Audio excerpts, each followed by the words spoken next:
The room was buzzing, filled with laughter and the clinking of glasses. A sea of smiling faces gathered to honor Robert Sheffield on the night of his retirement. Friends, family, and colleagues had gathered in the dimly lit banquet hall to celebrate the man who had spent over 40 years building a renowned accounting firm from scratch. The speech-making had started an hour prior, with Robert's oldest friend delivering a glowing tribute, others chiming in with their own tales, all steeped in admiration. But something in the air felt tense. To the untrained eye, it was simply the slight awkwardness of a man who'd spent decades avoiding the spotlight. But others noticed the flickers of something deeper, the way Robert's eyes darted around the room, as if someone might leap from the shadows, the tension in his wife's jaw as she stood silently beside him. Lillian Sheffield was an elegant woman, her composure and grace admired by all who knew her. She had been married to Robert for 35 years, and her role tonight, like so many nights before, was to support him, smile when he smiled, and speak in careful, measured tones. But tonight, she carried a different weight. Finally, when the time came for Robert to take the stage, he looked over to Lillian, his face drawn, as though he expected her to be his rock one last time. She rose and approached the podium, and the room fell silent, expecting the perfect speech from a perfect wife. Instead, she placed a hand on the podium, cleared her throat, and, locking her eyes on her husband, said, "I'd like to take a moment to congratulate Robert. A lifetime of dedication, loyalty, and service. 40 years spent building a business. 35 years spent building a marriage." Her voice grew quieter, colder. But as many of you know, looks can be deceiving. Robert's face paled, a slight shift from the quiet confidence that had defined him all night. The murmurs around the room stilled as people leaned forward, eyes wide with curiosity. Lillian glanced briefly at her husband's longtime secretary, a woman seated at the far end of the table, carefully avoiding her gaze. Lillian's lips curled in a thin smile. "You see," she continued, her voice stronger now, resonant and clear. "What many of you don't know is that I've had a front row seat to a different side of Robert. Behind the late nights and early mornings, the endless work trips and business dinners, there was another life, a life with someone else." She turned her head towards the secretary, who froze, her face a mixture of shock and dread. "I have kept this secret for so long," Lillian went on, addressing the room. "Kept it buried, because that's what a good wife does, isn't it? But tonight, after 3.5 decades, I think I've earned the right to tell my story too." The room fell into a stunned silence. People shifted in their seats, others fixed their gaze on Robert, whose expression had turned from one of pride to one of barely concealed horror. But Lillian pressed on, recounting years of suspicions, odd phone calls, and business trips that had been anything but professional. She recalled how, over time, her suspicions hardened into certainty, and yet she had held her tongue. "And what a fool I was," she said, her voice breaking slightly. "While I was home, raising our children, standing by him, building our life, Robert, you were building something entirely different." She looked at her husband with a mixture of anger and sorrow that cut deeper than any accusation. Robert made no attempt to speak, his silence as damning as any admission of guilt. His secretary remained rooted in her chair, her face pale, eyes cast down. All eyes turned to her, the woman who had sat in the background of Robert's life for years, an unassuming figure whom no one had thought twice about. Now, the whispers in the room grew louder. Lillian paused, gathering her composure. "To everyone here tonight, I'm sorry to bring this up in public. I only wanted one thing, one honest moment. I wanted him to feel, even for just a moment, the kind of betrayal I've carried for years. She turned to her husband one last time. So, Robert, congratulations on your retirement. May you enjoy this new chapter of your life, as free of pretense as you've always longed for. With that, she stepped down, and the crowd parted around her as she left, heads turning to follow her out. No one dared speak, the entire room suspended in the raw shock of what they had just witnessed. For Robert, the moment hung heavy in the air, a defining, crushing end to the life he had built so carefully and kept so meticulously controlled. He stared at the podium, his mind blank, unsure of how he would ever recover from a truth so public, so devastating.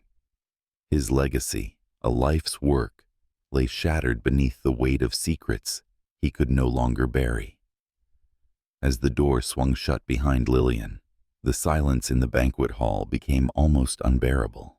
The guests sat frozen, unable to meet each other's eyes, while Robert remained standing alone, his hands gripping the edge of the podium. His secretary, Evelyn, felt every eye in the room turn toward her. She held her breath, her face frozen in a rigid mask, fingers trembling as she clenched her napkin. There was nowhere to hide, and she knew she couldn't leave. Every movement now would only deepen the humiliation. Robert finally broke the silence, his voice hoarse. I think, perhaps it's best if we end this here. Thank you all for coming.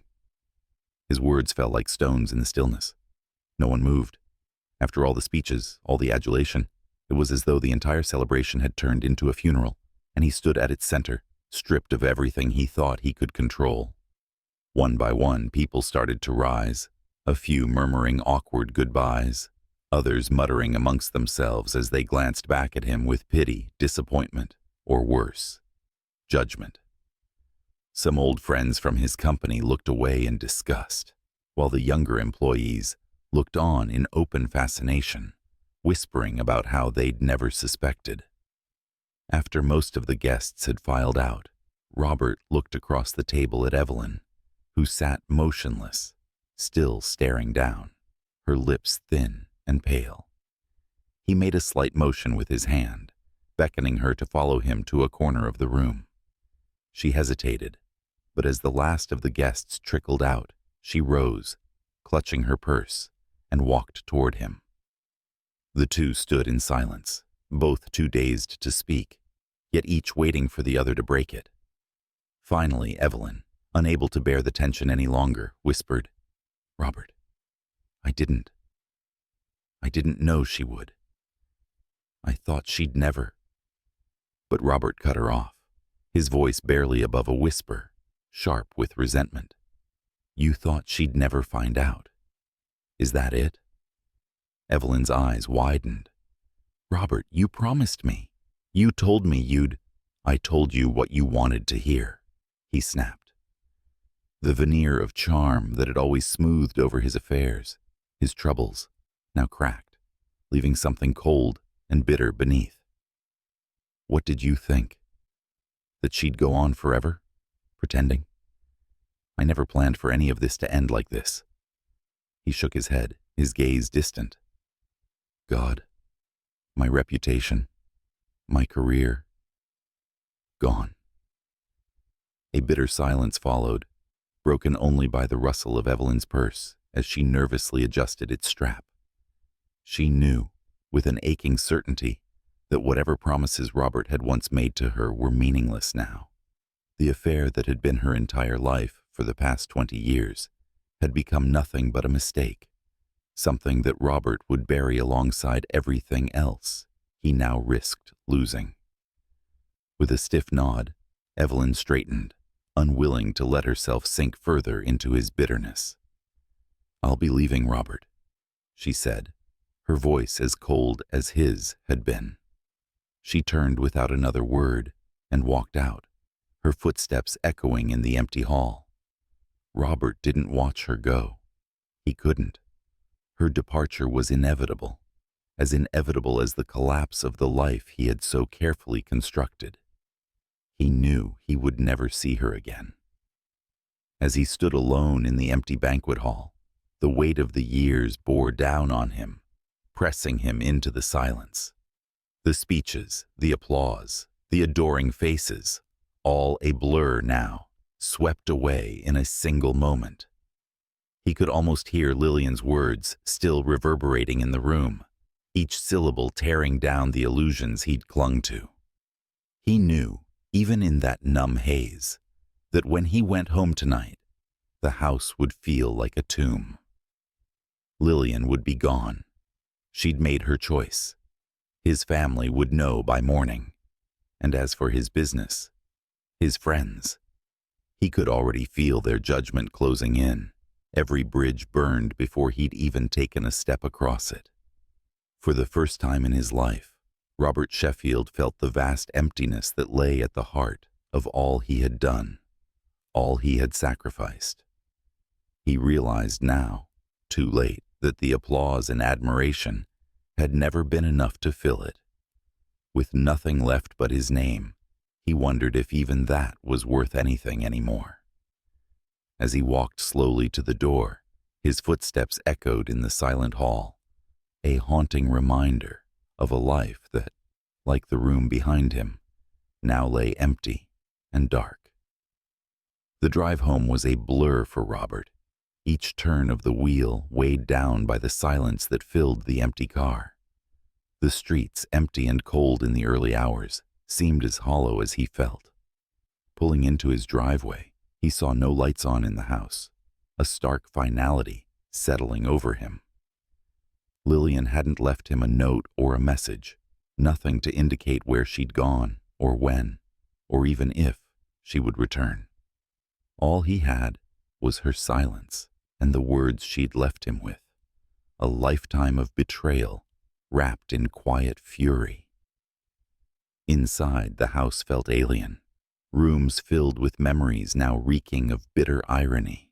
The walls echoed with his footsteps as he walked through, each picture frame mocking him with reminders of a life he'd convinced himself was perfect. His children's smiling faces looked back at him from photographs on the mantel, and he wondered what they would say when they found out. He wondered if they'd ever speak to him again. He went to the kitchen, feeling the weight of exhaustion, and poured himself a glass of whiskey. Each sip burned, but the numbness barely dulled. Everything he had built, every sacrifice, felt meaningless now, his life's work undone by his own choices. As he sat there, the front door creaked open, and Robert looked up to see Lillian standing in the doorway, her face expressionless. She'd returned, but her presence didn't bring relief. Instead, it felt like a final reckoning. "You're still here," he said, his voice barely a whisper, equal parts surprise and dread. She stepped inside, closing the door quietly. "I thought about leaving," she said, her voice steady, calm. "I drove around, imagining what it would feel like to just walk away and never look back." She looked him in the eyes, her gaze unwavering. "But I decided you deserve more than just a silent goodbye."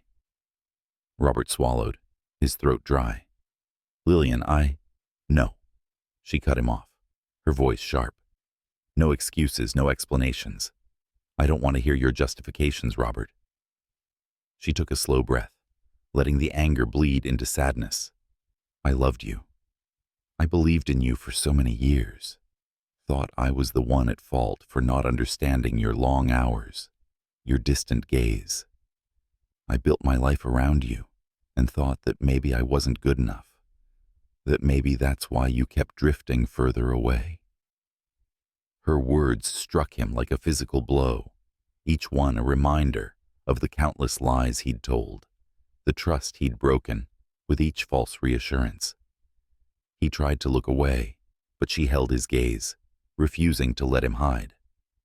"Do you know what it's like to realize you've spent your entire life loving someone who doesn't even see you?"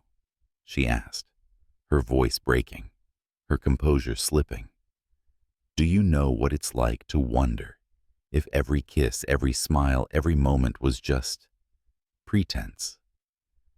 Robert felt the weight of her words settle into the silence, crushing him in a way he hadn't thought possible. He opened his mouth, but no words came. There was nothing he could say that wouldn't deepen the betrayal, nothing that could heal what he had destroyed. After a long pause, Lillian continued, her voice softer now. I thought I would hate you forever for this. But now, standing here looking at you. She stopped, a bitter smile tugging at her lips. I realize that I pity you. Robert looked at her, feeling the hollow ache in his chest grow deeper. I don't expect you to forgive me, he said finally, his voice cracked and raw. And I won't, she replied. But I'm not leaving tonight. I don't want to give you the easy way out. You will face this alone, as you should. Lillian's words hung in the air as she turned and walked up the stairs, each step echoing through the silence. Robert listened to her footsteps fade, leaving him alone in the darkness of the kitchen, his glass empty, the weight of his choices pressing down like a sentence he'd finally begun to understand. As the hours crept on, Robert sat there, the house silent around him, and for the first time, he truly felt the consequences of a life lived in deception. There was no redemption, no resolution, only the vast, hollow silence that would fill every moment from now on.